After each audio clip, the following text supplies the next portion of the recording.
চট্টগ্রামের লোহাগাড়া উপজেলার চুন্তি জাঙ্গালিয়া এলাকায় সড়ক দুর্ঘটনায় নারী শিশুসহ 10 জন নিহত হয়েছেন।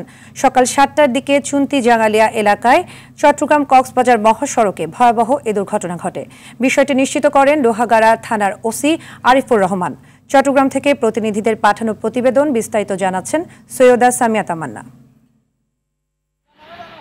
সকাল 7:30 চট্টগ্রাম কক্সবাজার মহাসড়কে যাত্রীবাহী বাস ও একটি মাইক্রোবাসের মুখোমুখি সংঘর্ষ হয়। এ সময় দুর্ঘটনা কবলিত মাইক্রোবাসটিকে অপর একটি মাইক্রোবাসের পেছন থেকে ধাক্কায় ঘটনাস্থলেই ঝরে যায় 60টি তাজা প্রাণ। মুহূর্তেই বিষাদে রূপ নেয় পিকনিকে যাওয়ার আনন্দ।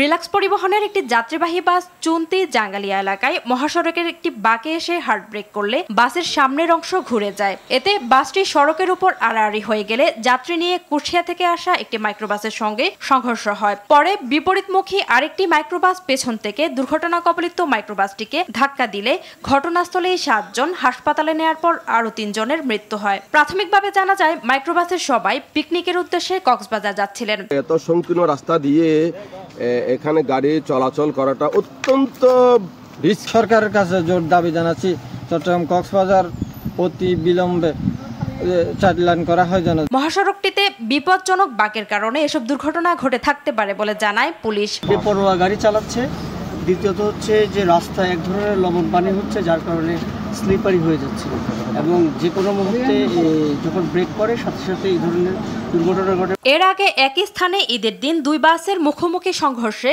5 জন নিহত হন। গতকাল মঙ্গলবারও একই স্থানে 2টি মাইক্রোবাস নিয়ন্ত্রণ হারিয়ে খাদে পড়ে 8 জন আহত হয়। সৈয়দা সামিয়া তামান্না, RTV।